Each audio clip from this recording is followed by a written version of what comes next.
Hello दोस्तों, ABC coaching YouTube channel में आप सभी का स्वागत है। इस वीडियो में कक्षा 11वीं के पॉलिटिकल साइंस अर्थात राजनीतिक शास्त्र के most important PBI objective question बताने वाला हूं, जो कि आपके बोर्ड एग्जाम के लिए काफ़ी इंपॉर्टेंट है। तो सभी छात्र अंत तक बने रहें और इस वीडियो में बताए गए सभी क्वेश्चन को आप लोग एग्जाम से पहले अच्छे से याद कर लीजिएगा और हो सके तो अभी जो आप अपने कॉपी में इसे नोट कर लीजिए। तो चलो दोस्तों क्वेश्चन की ओर चलते हैं। देखिए, सबसे पहला क्वेश्चन दिया हुआ है कि किस दल ने संविधान सभा की बैठक का बहिष्कार किया। तो दोस्तों इसका आंसर हो जाएगा मुस्लिम लीग। ऑप्शन नंबर ए जो है सही आंसर होगा। नेक्स्ट क्वेश्चन है कि किसने संविधान सभा में 13 दिसंबर 1946 को उद्देश्य प्रस्ताव पेश की। तो दोस्तों इसका जो आंसर हो जाएगा वो हो जाएगा पंडित जवाहरलाल नेहरू ने। ठीक है, यानी कह सकते हैं कि पंडित नेहरू ने जो है संविधान सभा में 13 दिसंबर 1946 को जो है उद्देश्य प्रस्ताव को जो है पेश किया था। तो अगला क्वेश्चन है कि न्याय के किस महत्वपूर्ण निर्णय में कहा गया है कि हमारे मौलिक अधिकारों में कोई कटौती नहीं की जा सकती। तो दोस्तों इसका आंसर हो जाएगा दोस्तों ये जो कहने वाला था, यानी कि किस महत्वपूर्ण निर्णय में ये कहा गया था, वह निर्णय था केशवानंद भारती केस, जो कि 1973 का था। ठीक है, तो इस पर जो है यह निर्णय लिया गया कि मौलिक अधिकारों में कोई भी कटौती नहीं की जा सकती है। ठीक है, इसको अच्छे से याद रखेंगे। अगला क्वेश्चन है कि भारतीय संविधान में वर्णित इनमें से कौन सा अधिकार मौलिक अधिकार नहीं है। तो देखिए यहाँ पे पहला है स्वतंत्रता का अधिकार, दूसरा है संपत्ति का अधिकार, तीसरा है शोषण के विरुद्ध अधिकार और चौथा है संवैधानिक उपचारों का अधिकार। तो दोस्तों यहाँ पे ये पूछ रहा है कि वर्णित इनमें से कौन सा अधिकार जो है मौलिक अधिकार नहीं है। देखिए, स्वतंत्रता का अधिकार ये भी मौलिक अधिकार है, शोषण के विरुद्ध अधिकार ये भी मौलिक अधिकार है और संवैधानिक उपचारों का अधिकार, ये तीनों जो है मौलिक अधिकार है। लेकिन संपत्ति का जो अधिकार है ये जो है मौलिक अधिकार नहीं है, इसलिए इसका सही आंसर क्या हो जाएगा, ऑप्शन नंबर बी, संपत्ति का अधिकार। इसको अच्छे से याद रखेंगे। नेक्स्ट क्वेश्चन है कि भारतीय संविधान के किस भाग में चुनाव आयोग की व्यवस्था की गई है। तो दोस्तों इसका आंसर हो जाएगा देखिए 15वां। ठीक है, ऑप्शन नंबर ये हो जाएगा 15वां में। तो इसको अच्छे से याद रखेंगे। चलिए नेक्स्ट क्वेश्चन है कि मतदाताओं के लिए तस्वीर सहित पहचान पत्र को किस वर्ष से अनिवार्य कर दिया गया। तो दोस्तों इसका आंसर जाएगा 1973 ईस्वी में। ठीक है, 1973 में जो है मतदाताओं को जो है तस्वीर सहित पहचान पत्र जो है अनिवार्य जो है कर दिया गया था। ठीक है, चलिए नेक्स्ट क्वेश्चन है, कहता है कि किसने राजनीतिक क्षेत्र में महिला प्रतिनिधित्व को उचित माना। तो दोस्तों इसका आंसर जाएगा JS मिल ने। ऑप्शन नंबर डी जो है इसका राइट आंसर हो जाएगा, इसको याद कर लेंगे। अगला क्वेश्चन है कि राज्य के शासन में केंद्र का प्रतिनिधि किसे कहा गया है। तो दोस्तों इसका आंसर जाएगा राज्यपाल। ऑप्शन नंबर आपका बी सही आंसर होगा। अगला है कि यहाँ पे देखिए क्वेश्चन, ये काफी पेचीदा क्वेश्चन है, लेकिन यह क्वेश्चन आप सभी के लिए बोर्ड एग्जाम के लिए काफी इंपॉर्टेंट है। इनको जो है आप लोग अच्छे से जो है याद कर लीजिएगा। देखिए 9वां नंबर क्वेश्चन है, कहता है कितने एंग्लो इंडियन सदस्यों को राष्ट्रपति लोकसभा में उचित प्रतिनिधित्व देने के लिए मनोनीत करते हैं। तो ऑप्शन इसका हो जाएगा 2। ठीक है, दो जो है 2 प्रतिनिधित्व को जो है मनोनीत करते हैं। ऑप्शन नंबर आपका बी सही होगा। नेक्स्ट क्वेश्चन है कि लोकसभा में बहुमत वाले दल का नेता कौन होता है। तो बहुमत वाले दल का जो है नेता प्रधानमंत्री होता है। ठीक है, ऑप्शन नंबर सी सही आंसर होगा, इसको अच्छे से याद रखेंगे। अगला है, कोई मंत्री जो सांसद या विधायक नहीं है उसे कितने समय में सांसद या विधायक होना अनिवार्य होगा। तो दोस्तों इसका आंसर हो जाएगा 6 महीने में। ठीक है, ऑप्शन अनुसार आपका जो है बी हो जाएगा 6 माह। इसको अच्छे से याद रखेंगे। अगला क्वेश्चन है कि राज्यसभा को धन विधेयक पास करने के लिए कितना समय दिया गया। तो राज्यसभा को धन विधेयक पास करने के लिए जो है ये 14 दिन का समय दिया गया है। तो ऑप्शन नंबर आपका बी जो है सही आंसर होगा। ठीक है, इसको अच्छे से याद रखेंगे। अगला है, किसी राज्य के विधानसभा में अधिकतम कितने सदस्य हो सकते हैं। तो दोस्तों इसका आंसर हो जाता है ऑप्शन नंबर डी हो जाएगा 500 सदस्य। ठीक है, इसको अच्छे से याद रखेंगे। अगला है, इनमें से कौन भारतीय संसद का अंग नहीं है। तो देखिए ये जो है राष्ट्रपति, लोकसभा, राज्यसभा और प्रधानमंत्री। तो देखिए दोस्तों यहाँ पे क्वेश्चन ये कहता है कि भारतीय संसद का अंग नहीं है। देखिए राष्ट्रपति जो है और लोकसभा और राज्यसभा ये तीनों जो है भारतीय संसद के अंग है, लेकिन प्रधानमंत्री क्या है, एक पद है। ठीक है, यह जो है एक अंग संसद का नहीं है। इसको अच्छे से याद रखेंगे। ठीक है, चलिए अगला है, किसी विधायक दल के कितने सदस्य एक साथ अपनी पार्टी छोड़कर किसी अन्य पार्टी में शामिल होते हैं वे उन्हें दल बदलू नहीं माना जाएगा। तो दोस्तों इसका आंसर हो जाएगा 2 या 3 सदस्य अगर जो है अपनी पार्टी छोड़कर अन्य पार्टी को ज्वाइन कर लेता है तो उसे जो है दल बदलू जो है नहीं माना जाता है। ठीक है, ऑप्शन नंबर ए इसका सही आंसर होगा, 2 या 3 सदस्य। अगला है, सर्वोच्च न्यायालय के न्यायाधीशों की अवकाश आयु को बढ़ाने का अधिकार किसे है। तो देखिए अवकाश जो है आयु बढ़ाने का अधिकार जो है किसे दिया गया है, सांसद को। ऑप्शन नंबर आपका डी सही आंसर होगा। अगला है, उच्च न्यायालयों के न्यायाधीशों की अवकाश आयु कितनी होती है। तो देखिए दोस्तों इसकी जो छुट्टी की अवकाश आयु होती है वो कितनी होती है, वो होता है 62 वर्ष तक। ठीक है, तो ऑप्शन नंबर आपका जो है बी सही आंसर हो जाएगा, 62 वर्ष। अगला है कि भारत के सर्वोच्च न्यायालय में न्यायाधीशों की नियुक्ति कौन करता है। तो देखिए दोस्तों यह जो क्वेश्चन है ना काफ़ी वीवीआई है और पिछले वर्ष भी ये प्रीवियस ईयर में पूछा गया था, इसको अच्छे से आप लोग याद रखेंगे। देखिए न्यायाधीशों की नियुक्ति जो है कौन करता है, तो इसका आंसर दोस्तों हो जाएगा राष्ट्रपति। ठीक है, ऑप्शन नंबर ए जो है सही आंसर होगा, इसको पहले भी मैंने आपको बता चुका है।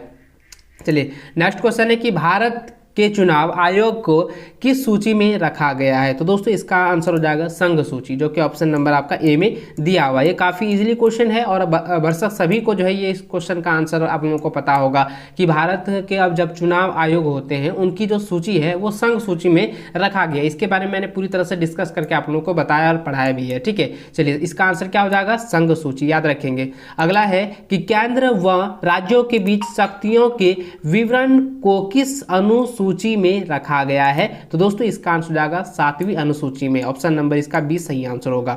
अगला है, यदि किसी राज्य की जनसंख्या जो है 20 लाख से कम है तो उस राज्य में पंचायती राज की व्यवस्था होगी। तो यहाँ पे ये बताना है कि किसी एक राज्य में जो है 20 लाख से कम जनसंख्या है तो उस राज्य की जो पंचायती राज है वो किस व्यवस्था में होगी। तो दोस्तों इसका आंसर हो जाएगा द्विस्तरीय व्यवस्था में। ऑप्शन नंबर आपका बी हो जाएगा इसका सही आंसर। ठीक है, इसको अच्छे से याद रखेंगे। अगला है कि भारत के किस राज्य में सर्वप्रथम पंचायती राज की स्थापना हुई है। तो दोस्तों इसका आंसर आएगा राजस्थान। ठीक है, ऑप्शन नंबर आपका ए जो है सही आंसर होगा।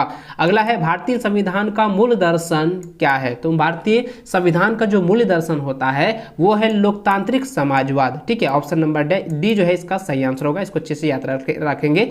अगला है कि संविधान की सजीवता, ठीक है, सजीवता के लिए इनमें से कौन महत्वपूर्ण नहीं है। तो देखिए दोस्तों यहाँ पे संविधान की सजीवता महत्वपूर्ण होने के लिए कौन इसमें से उपयुक्त नहीं है ये आपको यहाँ पे पूछा गया है। तो दोस्तों इसका जो आंसर होगा वो ऑप्शन हो जाएगा ए नंबर, राजनीतिक पार्टी के कार्यक्रम जो है ये महत्वपूर्ण नहीं दर्शाता है, इसलिए ऑप्शन नंबर ए जो है इसका सही आंसर होगा।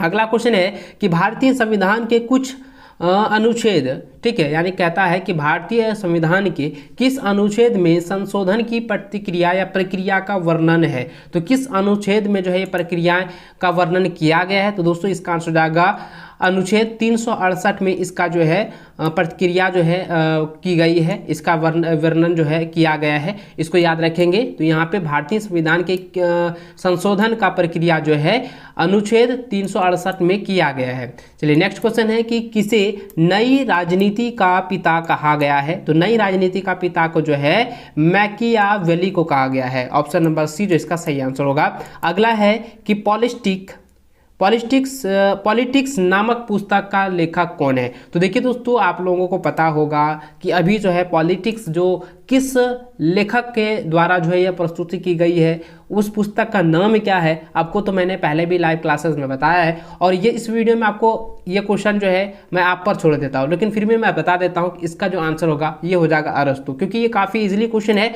और बार बार ये क्वेश्चन जो है पूछा जाता है। प्रीवियस ईयर में भी ये क्वेश्चन पूछा गया था और फिर से पिछले वर्ष भी पूछा गया था, यानी कि 2020 में भी ये पूछा गया था, 2019 में भी पूछा गया और आपका 2022 में भी फाइनली ये क्वेश्चन जो है पूछा गया था। लगातार ये क्वेश्चन जो आप लोगों को आ रहा है एग्जाम में, इसलिए आप लोग इसको अच्छे से रखेंगे कि पॉलिटिक्स नामक पुस्तक का जो लेखक है वो अरस्तु है, याद रखेंगे आप लोग, ठीक है। चलिए नेक्स्ट क्वेश्चन यहाँ पे देखिए, तो अगला क्वेश्चन दिया गया है व्यवहारवादी क्रांति का जन्म कब हुआ। तो व्यवहारवादी क्रांति का जन्म जो है 1945 ईस्वी में हुआ था, ठीक है। ऑप्शन नंबर सी जो है इसका सही आंसर होगा। अगला है वोट देने का संबंध किस स्वतंत्रता से है। तो वोट देने का जो संबंध है दोस्तों वह राजनीतिक स्वतंत्रता से है। ऑप्शन नंबर बी जो है इसका सही आंसर होगा। अगला है कि ऐसी समाज की कल्पना किसने नहीं की जिसमें ना वर्ग होगा ना राज्य। तो इसका आंसर हो जाएगा दोस्तों फांसीवाद। ठीक है, ऑप्शन नंबर डी जो है इसका सही आंसर होगा। इसको याद रखेंगे, ये बार बार क्वेश्चन पूछा गया है। देखिए अगला क्वेश्चन है कि किसने जो है फ्रीडम फ्रॉम फियर यानी कि भय से मुक्त नामक पुस्तक लिखी। तो दोस्तों इसका आंसर हो जाएगा ऑप्शन नंबर बी आंग सान सू। ठीक है, ऑप्शन नंबर जो है 20 का सही आंसर होगा। अगला क्वेश्चन है कि किसने जो है या किनके विचार है कि प्राकृतिक असमानता को दूर नहीं किया जा सकता है। तो इसका आंसर हो जाएगा रूसो। इसको तो डायरेक्ट है, मैं आपको बता देता हूं कि इसका जो आंसर रूसो होगा। आप लोग इसको अच्छे से याद रखेंगे। ठीक है, ये क्वेश्चन जो है पिछले प्रीवियस ईयर में भी 2 से 3 बार जो है पूछा गया है, इसको अच्छे से याद रखेंगे। अगला क्वेश्चन देखिए दोस्तों, यहाँ पे दिया गया है कि किनका कथन है कि व्यक्ति चाहे जितना ऊंचा हो कानून उसके ऊपर है। तो दोस्तों इसका आंसर हो जाएगा सर एडवर्ड कॉक ने कहा था। ठीक है, ये सर एडवर्ड कॉक ने जो है यह जो है कथन कहा था, कथन दिया था। ऑप्शन नंबर सी इसका सही आंसर होगा। अगला क्वेश्चन देखिए तो यहाँ लिखा है कि प्लेटो ने अपनी किस पुस्तक में न्याय संबंधित अवधारणा की व्याख्या की है। तो दोस्तों इसका आंसर हो जाएगा the Republic. Option number D इसका सही आंसर होगा, इसको अच्छे से याद रखेंगे। अगला है कि किस सिद्धांत के अनुसार जो है वर्ग विहीन समाज में ही न्याय उपलब्ध हो सकता है। तो दोस्तों इसका आंसर हो जाएगा ऑप्शन नंबर सी मार्क्सवादी। ठीक है, ऑप्शन नंबर हो जाएगा सी, इसको याद रखेंगे मार्क्सवादी। अगला क्वेश्चन है कि अधिकारों की सुरक्षा के लिए कौन सा तत्व जो है सर्वाधिक महत्वपूर्ण है। तो दोस्तों इसका आंसर हो जाएगा स्वतंत्र न्यायपालिका। ऑप्शन नंबर डी इसका राइट आंसर हो जाएगा। अगला है किसने कहा है कि किसी राज्य की पहचान वहां के अधिकारों की व्यवस्था से की जा सकती है। तो दोस्तों इसका आंसर हो जाएगा लॉक्सी। लॉक्सी के द्वारा ये जो है कहा गया था कि अगर किसी राज्य की पहचान करनी है तो वहां के जो अधिकारों की व्यवस्था है या अधिकारियों की व्यवस्था है उनको आप देख ले तो आपको जो है राज्य की पहचान ऑटोमेटिक पता चल जाएगा, आपका जो है पहचान मिल जाएगा। इस तरीके से उन्होंने कथन कहा था, उन्होंने कहा था, इसलिए इसका आंसर हो जाएगा लॉक्सी। ऑप्शन नंबर बी जो है इसका सही आंसर होगा। अगला क्वेश्चन है कि इनमें से जो है कौन जीव स्वतंत्रता तथा संपत्ति से संबंधित 3 अधिकारों को प्राकृतिक अधिकारों के रूप में माना है। तो दोस्तों इसका आंसर हो जाएगा ऑप्शन नंबर बी हो जाएगा, जॉन लॉक ने माना था। ठीक है, ऑप्शन नंबर बी इसका सही आंसर होगा। अगला है कि अपने से बड़े लोगों का सम्मान करना कौन अधिकार है। तो यानी कि कौन सा अधिकार है, अपने से अगर बड़े लोगों को हम सम्मान करते हैं तो यह कौन सा अधिकार है। तो दोस्तों यह जो है नैतिक अधिकार है। ठीक है, याद रखेंगे यह जो है नैतिक अधिकार है। नैतिक के बारे में तो आप लोग जानते ही हैं, अगर किसी भी बड़े व्यक्ति का रिस्पेक्ट करना, छोटे को जो है थोड़ा सहनशीलता से उसको समझाना, बताना, प्रेम भाव से उसको बातें करना, तो इस तरीके से जो है अधिकार जो होती है उसको हम लोग नैतिक अधिकार कहते हैं। ठीक है, ऑप्शन नंबर ए जो है इसका सही आंसर होगा। अगला क्वेश्चन है कि किसने आज के विश्व को भूमंडलीय गांव की संज्ञा दी है। तो दोस्तों इसका जो आंसर होगा ये ऑप्शन नंबर बी हो जाएगा, मार्शल मैक्लुहान ने। ठीक है, मार्शल मैक्लुहान, ऑप्शन नंबर बी जो है सही आंसर होगा। अगला है कि एक व्यक्ति एक वोट का सूत्र किसने दिया, यानी कि एक व्यक्ति एक ही वोट दे सकता है, यह जो फॉर्मूला है ये किसने दिया था। दोस्तों इसका आंसर जाएगा बेंथम ने। ठीक है, यह फॉर्मूला बेंथम ने दिया था, यह सूत्र जो है बेंथम ने दिया था, एक व्यक्ति और एक वोट। ऑप्शन नंबर ए जो है इसका सही आंसर होगा। अगला क्वेश्चन है कि किस देश में जो है रमत का नियम के आधार पर नागरिकता मिलती है। तो दोस्तों इसका आंसर जाएगा फ्रांस। ठीक है, ऑप्शन नंबर बी जो है इसका सही आंसर होगा। अगला क्वेश्चन है कि इनमें से कौन सर्वश्रेष्ठ राष्ट्रवाद है। तो सर्वश्रेष्ठ राष्ट्रवाद जो होता है वो उदारवादी राष्ट्रवाद होता है। ऑप्शन नंबर डी जो इसका सही आंसर होगा। अगला है किसने कहा कि राष्ट्रवाद एक पूंजीवादी अवधारणा है। तो किसने कहा था, कार्ल मार्क्स ने। ठीक है, ऑप्शन नंबर डी इसका सही आंसर होगा। अगला क्वेश्चन है कि समाज की भलाई हेतु राज्य द्वारा किसी धर्म के मामलों में उचित निर्णय क्या होगा। तो दोस्तों इसका आंसर हो जाएगा ऑप्शन नंबर ए, राज्य धर्म के मामले में हस्तक्षेप करना। ऑप्शन नंबर जो ए सही आंसर होगा। अगला क्वेश्चन है कि धर्म लोगों के लिए अफीम है किसने कहा, यानी कि धर्म जो है लोगों के लिए अफीम है, ये किसने कहा था, मार्क्स ने कहा था। ठीक है, इसको अच्छे से याद रखेंगे, ये काफ़ी इंपॉर्टेंट क्वेश्चन है और कई सारे सवालों का जवाब भी मार्क्स नहीं होने वाला है, यानी कि कॉल मार्क्स होने वाला है। इसलिए दोस्तों कॉल मार्क्स जहाँ पे देखें आप लोग बिंदास होकर टिक लगा दीजिएगा। ठीक है, चलिए नेक्स्ट क्वेश्चन है, यहाँ पे दिया गया है कि किस आधार पर भारत एक धर्मनिरपेक्ष राज्य है। देखिए आप लोगों को तो पता होगा कि भारत जो है, इंडिया जो है एक धर्मनिरपेक्ष राज्य है। ठीक है, यहाँ पर जो है सभी धर्म के लोग जो है एकता के रूप में रहते हैं, एकता में रहते हैं, यानी कि एकजुट रहते हैं, सब भाईचारे में रहते हैं। तो यहाँ पे ये कह रहा है कि धर्मनिरपेक्ष जो राज्य है ये किस प्रकार से है, किस आधार पर है। तो दोस्तों इसका आंसर हो जाएगा कि भारत में जो है धर्म के आधार पर भेदभाव नहीं किया जाता है। भारत में जो है भेदभाव नहीं होता है कि यह व्यक्ति जो है अन्य धर्म का है, यह व्यक्ति जो है अन्य धर्म का है। सभी जो है एक साथ जो है खाना खाते हैं, एक साथ उठते बैठते हैं, सभी जो है भाईचारे के रूप में रहते हैं। इसलिए दोस्तों इसका आंसर ऑप्शन नंबर आपका डी राइट हो जाएगा। ठीक है, अगला क्वेश्चन देखिए, लिखा है कि किस देश के संविधान को शांति संविधान कहते हैं। तो दोस्तों जापान के संविधान को जो है शांति का संविधान भी कहा जाता है, इसलिए ऑप्शन नंबर बी इसका सही आंसर होगा। अगला क्वेश्चन है कि इनमें से जो है कौन शांति का उपदेशक है। तो शांति का उपदेशक जो है ऑप्शन नंबर डी हो जाएगा, महात्मा गांधी। ठीक है, इसको याद रखेंगे, शांति के उपदेशक महात्मा गांधी। अगला क्वेश्चन है कि सबसे पहले किसने राजनीतिक विकास की सिद्धांत का प्रतिपादन किया। तो दोस्तों इसका आंसर हो जाएगा लुसियन डब्ल्यू पाई। ठीक है, ऑप्शन नंबर ए जो है इसका सही आंसर होगा। इस वीडियो में मैंने जो है आपको जो है 50 क्वेश्चन बताए हैं।